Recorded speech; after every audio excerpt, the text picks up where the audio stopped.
Bismillahirrahmanirrahim. Merdeka! Saudara-saudara, rakyat jelata di seluruh Indonesia, terutama saudara-saudara penduduk kota Surabaya, kita semuanya telah mengetahui bahwa hari ini tentara Inggris telah menyebarkan pamflet-pamflet yang memberikan suatu ancaman kepada kita semua.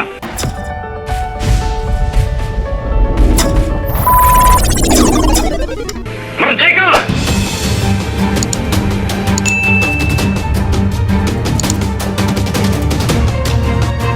Assalamualaikum sahabat Karang Official. Bung Tomo tercatat sebagai pahlawan nasional sejak tanggal 2 November tahun 2008 melalui pengukuhan oleh Menteri Informasi dan Komunikasi MNU.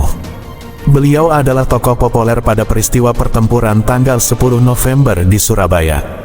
Ia seorang orator, pembakar semangat juang untuk bertempur sampai titik darah penghabisan, mempertahankan harga diri, tanah air dan bangsa yang telah diproklamasikan tanggal 17 Agustus tahun 1945.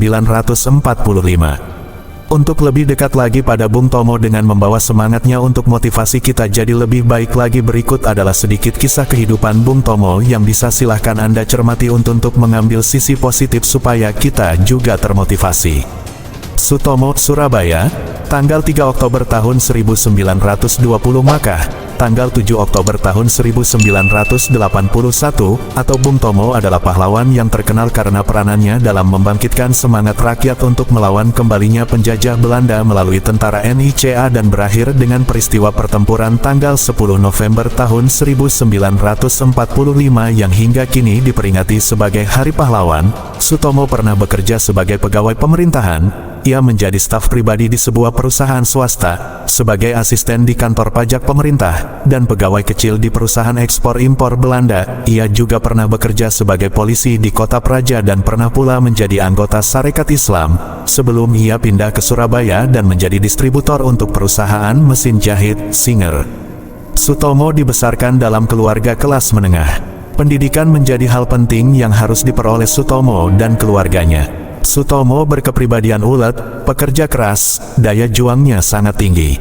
Di usia mudanya Sutomo aktif dalam organisasi kepanduan atau KBI. Ia juga bergabung dengan sejumlah kelompok politik dan sosial. Pada 1944 ia anggota Gerakan Rakyat Baru.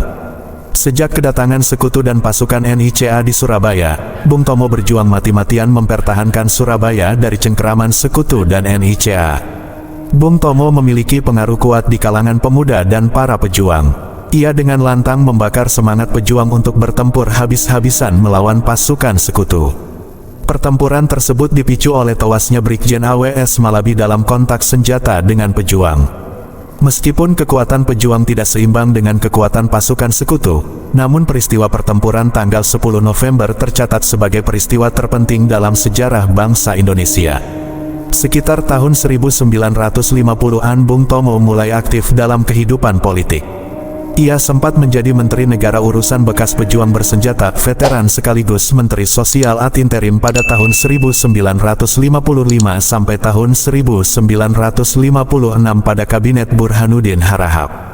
Bung Tomo juga pernah menjadi anggota DPR tahun 1956 sampai tahun 1959 dari Partai Rakyat Indonesia.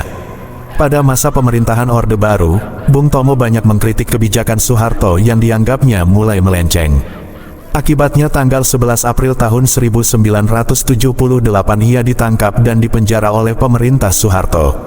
Padahal jasanya begitu besar dalam perjuangan mempertahankan kemerdekaan. 1 tahun setelah ditahan, Bung Tomo kemudian dibebaskan dan tidak banyak aktif dalam kehidupan politik. Bung Tomo dikenal sebagai Muslim yang taat beribadah. Beliau pun wafat ketika menunaikan ibadah haji di Padang Arafah Makkah tanggal 7 Oktober tahun 1908.